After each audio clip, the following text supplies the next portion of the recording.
Santa's coming. You mean the big fat man with the long white beard?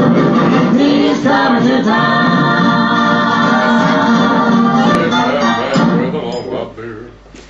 Good evening, boys and girls, and grown-ups too. Welcome to this year's performance from Pan's Puppets. We are going to tell you the story of the lost Christmas presents.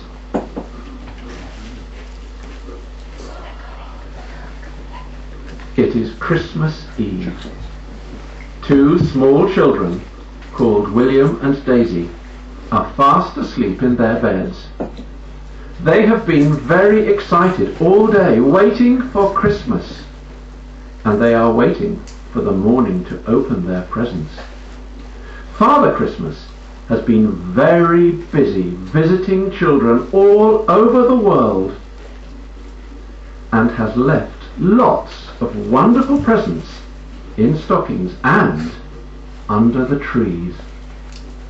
He has just left some presents for William and Daisy.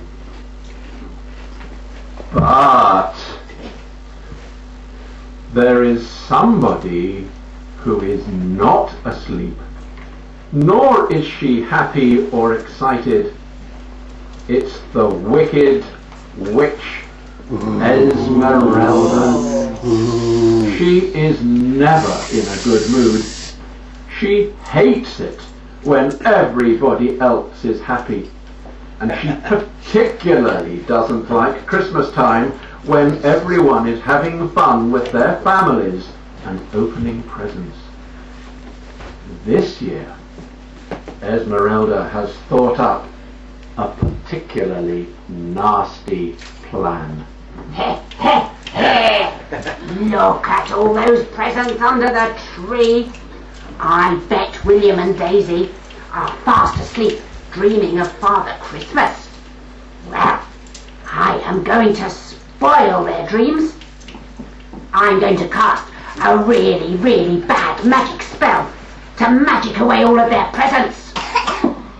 Higgledy-higgledy, jiggly-whiz. Make my magic do the biz.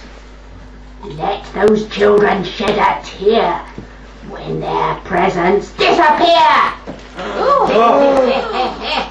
That will do. That will spoil it for them. Imagine what they say when they wake up tomorrow and there are no presents. Heh, heh, heh.